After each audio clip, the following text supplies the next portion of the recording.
Guys, welcome to Pinnacle Skills and Management channel. I am Syed Mohammed. Guys, आज हम बात करेंगे एक एडवांसमेंट के ऊपर जो कि आरसीपीए के अंदर यकीनन आपको एक गाइडलाइन मिलेगी। उसके अंदर आरसीपीए जब आप कंडक्ट करते हैं तो सबसे बड़ा आजकल के दौर में चैलेंज ये होता है कि डॉक्टर्स, केमिस्ट दोनों बहुत बिजी होते हैं। सेकंड, इतना ज्यादा फार्मास्यूटिकल कंपनीज का रश हो गया है जिसकी वजह से केमिस्ट और डॉक्टर दोनों अप्रोप्रिएट टाइम नहीं दे पाते मेडिकल रिप्रेजेंटेटिव को, और जिसकी वजह से मेडिकल रिप्रेजेंटेटिव की जो आरसीपीए केमिस्ट ऑडिट रिपोर्ट है वो मुकम्मल नहीं हो पाती और उसको डिफिकल्टी आती है अपने ऑब्जेक्टिव को सेट करने में। इसके अलावा अगर आप केमिस्ट से अप्रोप्रिएट टाइम के ऊपर बात करना चाहें तो मोस्ट ऑफ द केमिस्ट का एक ही अप्रोप्रिएट टाइम होता है, 1:30-2 बजे के बाद जब डॉक्टर चले जाएं, या रात में उनकी प्रैक्टिस के बाद जब डॉक्टर चले जाएं। तो आपके लिए बहुत डिफिकल्ट होता है कि आप तमाम केमिस्ट को रात में किसी एक वक्त के ऊपर मिल सकें, क्योंकि वो डिफरेंट केमिस्ट डिफरेंट डॉक्टर्स के साथ होते हैं। अब ऐसी सूरत हाल के अंदर जो चैलेंजेस आपको आते हैं इनको किस तरह ओवरकम किया जाए, एक ऐसा केमिस्ट ऑडिट सर्वे किस तरह किया जाए जिसमें आपको रिपोर्ट की 90% 95% एक्यूरेसी का एनालिसिस हो सके और आप एक सेल्स कॉल कर सकें और आप केमिस्ट को मुस्तकिल डिस्टर्ब ना करें जिससे आपके रिलेशन जो है उसके साथ खराब ना हो। तो आज हम इसके ऊपर बात करते हैं एक एडवांस आरसीपीए किस तरीके से आप जो है कंडक्ट कर सकते हैं। गाइस, ये बहुत जरूरी है एक मेडिकल रिप्रेजेंटेटिव के लिए कि जब वो किसी केमिस्ट के पास जाता है तो वो उस केमिस्ट को एक मुकम्मल तौर के ऊपर जो है विजुअली एनालाइज करे।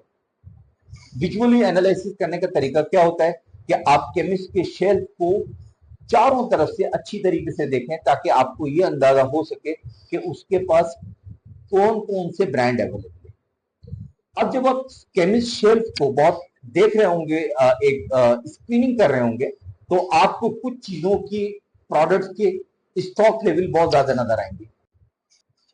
वहां पर रुक के उस प्रोडक्ट को देखना चाहिए कि ये कौन सी प्रोडक्ट है और कहीं ऐसा तो नहीं कि ये ब्रांड आपका कोई कॉम्पिटिटर ब्रांड हो।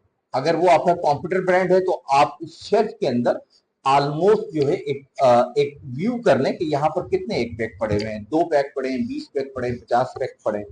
इसके बाद आप फिर स्क्रीनिंग स्टार्ट करें, फिर आपको नजर आएगा कि किसी जगह के ऊपर जो है वो आपका एक और कंप्यूटर पड़ा है। आप फिर इसको एनालाइज करें कि इसके 10 पैक पड़े हैं, 5 पैक पड़े हैं, 15 पैक पड़े हैं, कितने पैक की इन्वेंट्री वहां पर। फिर आप अपनी स्क्रीनिंग को कंटिन्यू करते हुए आएंगे तो आपको अपना शेल्फ नजर आएगा, आपको अपने शेल्फ के अंदर अपना ब्रांड नजर आएगा जिससे आपको ये अंदाजा होगा कि इसके 2 पैक हैं, 5 पैक हैं, कितने एक पैक हैं।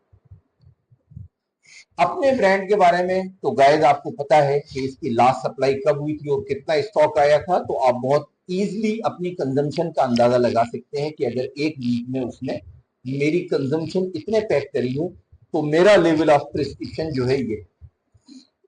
दूसरा, जो आपके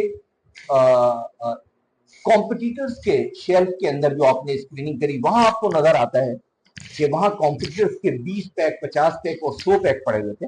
तो आपने जो अर्ली लॉन्चिंग के वक्त या लास्ट जो फीडबैक आपने लिया था वहां पर आपको एक प्रिस्क्रिप्शन ट्रेंड जो केमिस्ट ने बताया था, तो उस ट्रेंड के हिसाब से आप एनालाइज कर सकते हैं कि बाकी लोगों की प्रिस्क्रिप्शन किस हद तक जा रही है। तीसरा, आप इस तरह जो है एनालाइज कर सकते हैं कि आप तीनों कॉम्पिटिटर, मिसाल के तौर पे एक कॉम्पिटिटर के 20 पैक है, एक के 50 पैक है और एक के 50 पैक है, तो टोटल पैक हो गए 120 पैक और आपके वहां पे तकरीबन ये समझ लीजिए कि 10 पैक पड़े थे।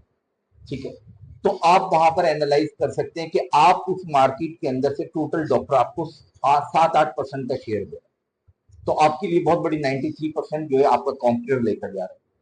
अब जब आपने ब्रांड देखा, जिस ब्रांड की सबसे ज्यादा प्रिस्क्रिप्शन है उसके सबसे ज्यादा वहां पर पैक पड़े हुए थे, उससे आपने अंदाजा लग लिया सबसे ज्यादा ब्रांड ये चल रहा है, सेकंड नंबर पे ये, थर्ड पे ये और मेरी अपनी ये पोजीशन है। इस चीज को मद्देनजर रखते हुए आप सिर्फ केमिस्ट के पास खड़े हुए जिस तक वो अपने जो है कस्टमर्स को डील कर रहा है, आप सिर्फ सिर्फ विजुअल एनालिसिस करके भी एक केमिस्ट इंक्वायरी ड्राइव कर सकते हैं based on your previous feedback. इस तरीके से आप डॉक्टर को जब कॉल करने जा रहे होंगे तो आप ब्लैंक नहीं होंगे। इस तरीके से आप केमिस्ट को बार बार रोजाना या हर हफ्ते में 1 या 2 दफा जो है आप उसको बार बार डिस्टर्ब नहीं करेंगे। इस तरीके से बाद दफा आपके सीनियर साथ होंगे तो आपका टाइम वहां ज्यादा वेस्ट नहीं होगा और आप प्रॉपर तरीके से जा सकते हैं और अपने सीनियर को अपना एक एडवांस एनालिटिकल जो फीडबैक दे सकते हैं, जिससे यकीनन वो आपको अप्रिशिएट करेगा कि आपने दोनों का टाइम सेव कर लिया। और केमिस्ट भी आपको अप्रिशिएट करेंगे कि रश आवर्स के अंदर जो है आप उसको तंग नहीं करते। इस तरीके से आप एक एडवांस जो है एनालिसिस करें, विजुअल एनालिसिस करें और एक कंक्लूजन ड्राइव करके भी अपनी सेल्स कॉल कर सकते हैं। गाइस, उम्मीद है कि आज की वीडियो आपको पसंद आई होगी। अगर आपको आज की वीडियो पसंद आई तो हमारे चैनल को सब्सक्राइब करें, हमारी वीडियो को लाइक करें और बेल आइकन के बटन को दबाएं ताकि तमाम प्रोफेशनल वीडियोस आपके पास टाइम तक पहुंच सके। So see you in the next video. Till that time, good bye.